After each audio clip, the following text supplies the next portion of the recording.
中国台湾地区大选尘埃落定，独上家独的双独组合最终胜选，和平统一还有希望吗？其实搞统战我们可以学学美国。首先给不了解情况的朋友简单讲一下什么是双独组合。这届台湾地区领导人赖清德是一个从90年代起就以台独为纲，岛内人送外号台独金孙的男人。在公开场合呢，他堂而皇之的称自己是务实的台独工作者，蔡英文都没这么干过。而副领导人萧美琴则是一个2次被国台办点名批评登上大陆制裁名单的女人，她还是佩洛西窜台事件的幕后策划者。有这样一对组合领导台湾未来台海的政治走向什么样可想而知。这也让很多人对和平统一不再抱有希望。两岸真的只有武统这一条路能走吗？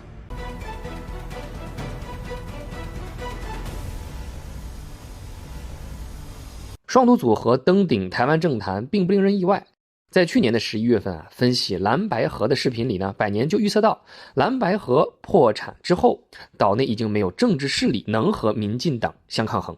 当时的竞选呢虽然没有开始，但实际上已经进入了垃圾时间。只不过当赖萧这对组合最终胜选的消息传来的时候相信很多朋友和百年的心情一样，还是很低落。毕竟呢，赖萧胜选意味着台海和平统一的希望又少了一分。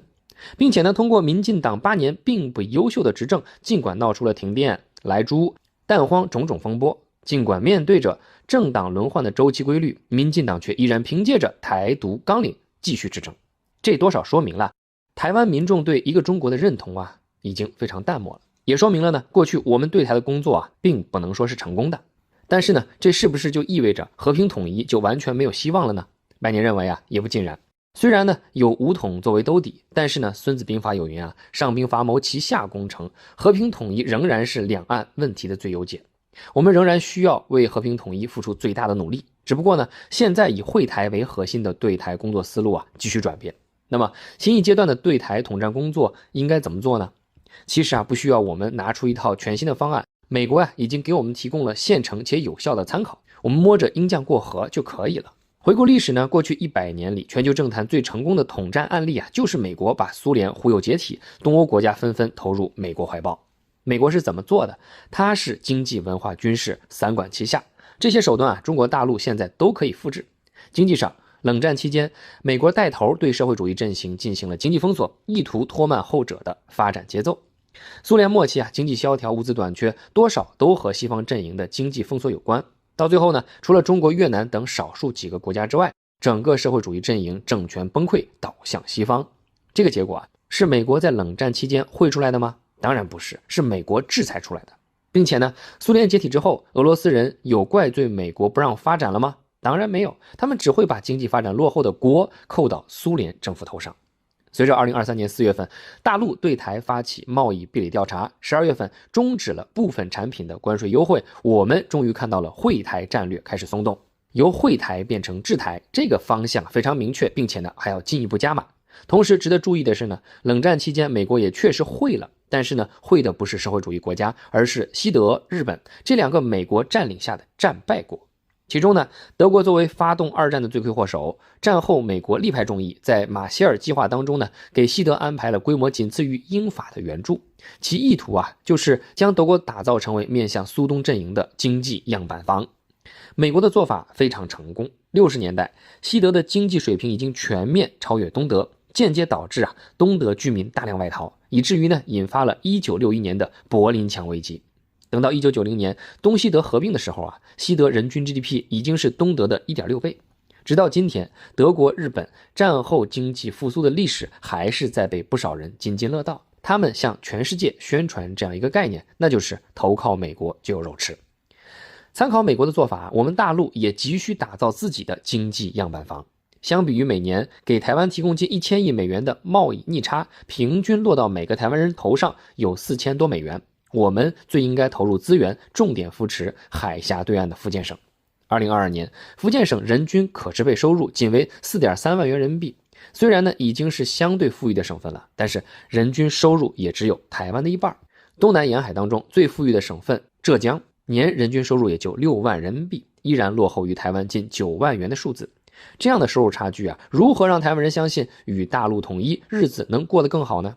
或许正是基于这样的思考，2024年1月8号，商务部等4部门印发文件，提出支持福建建设对台自贸试验区，一边是取消台湾的税收优惠，一边是给福建自贸区红利。官方的意图也很明显，那就是吸引台湾企业和台湾民众赴闽设厂工作，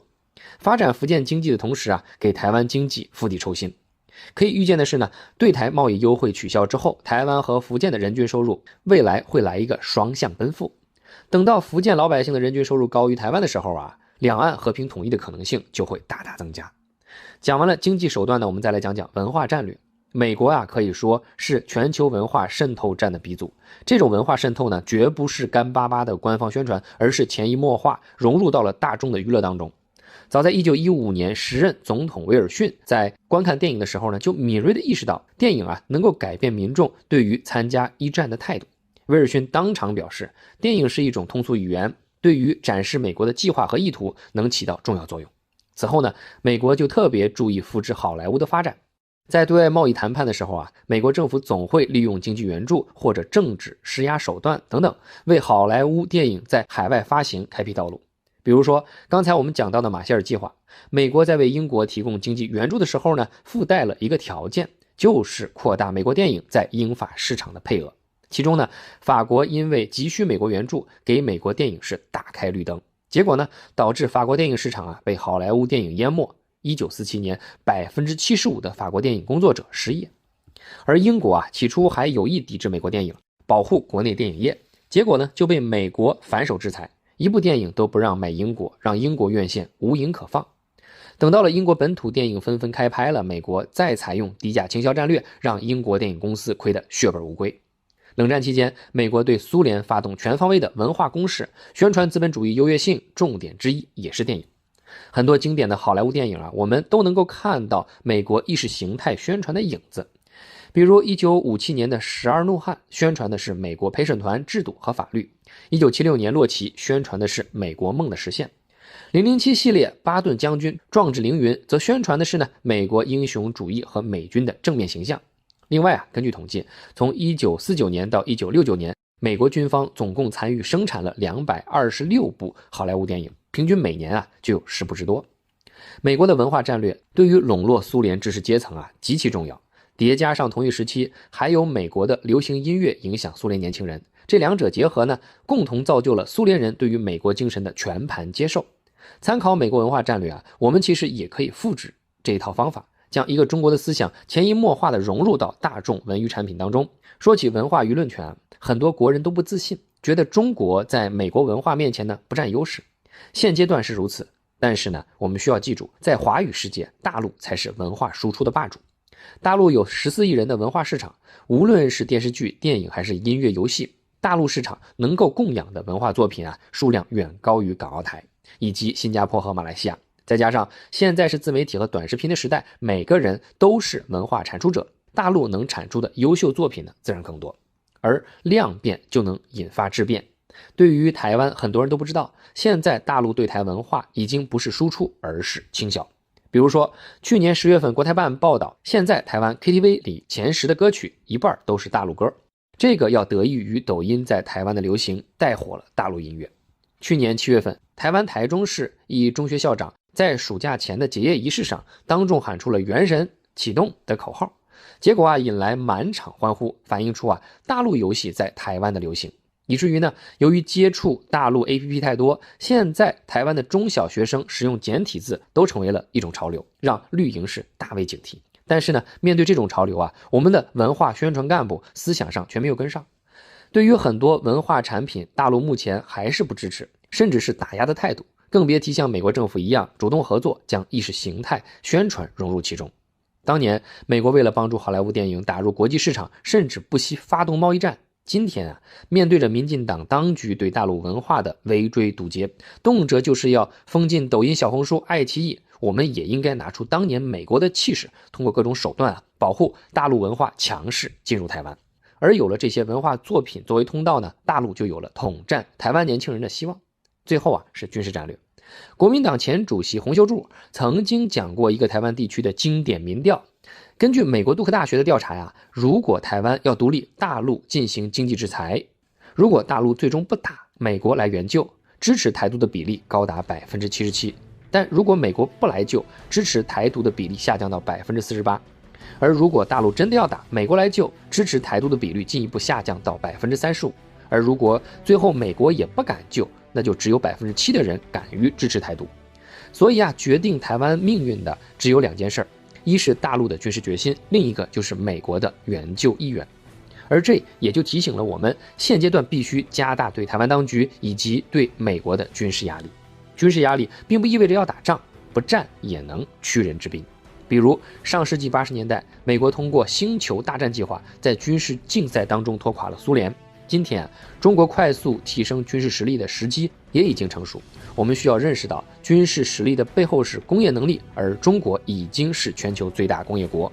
我们的工业产值不但超越了美国，更是美国加欧盟之和，并且由于家大业大，美国的全球布局现在已经是四处漏风。俄乌、巴以、红海问题让美国军方头疼不已，捉襟见肘。这个时候我们应该主动出击，多多演习，找机会给美国上强度，在美国的这个破房子上再踹上他一脚，加速美国战略的崩溃，迫使美国退出西太平洋。到时候我们才能掌握两岸问题的主动权。最后说了这么多，都是百年对于祖国统一的希冀和思考。尽管和平统一的方法还是有的，但是时间不等人。2周之前百年曾经做过一期关于朝韩问题的分析，感兴趣的伙伴可以去回看我的那期视频，里面就讲到朝韩问题和两岸问题几乎同一时间出现，分裂的时间长了，现在朝韩两国官方和民众已经不把对方当作同族同胞，民族叙事越来越远，民意基本上已经丧失了统一的基础。到时候即使出现了像东西德合并那样的机会窗口，可能也没人站出来推动民族统一，这种情况是最可惜的。所以和平统一虽然是最优解，但是不是没有时间底线。2023年我们看到了对台政策的转向，这是一个非常好的现象，但是我们的统战工作似乎转的还不够多，不够快。过去我们的对台政策总是温情脉脉，总是幻想让台湾慢慢靠近。现在大陆应该主动出击，飞奔过去，哪怕过程强硬一些。经济、文化、军事三管齐下，只要和平统一能够实现，一切手段都应该尝试，抓住机会就不松开，这才是对两岸人民负责，这才是中华民族最大的幸事。本期的节目就到这里，别忘了关注百年说正经，关注后续更多精彩内容。我是百年，我们下期见。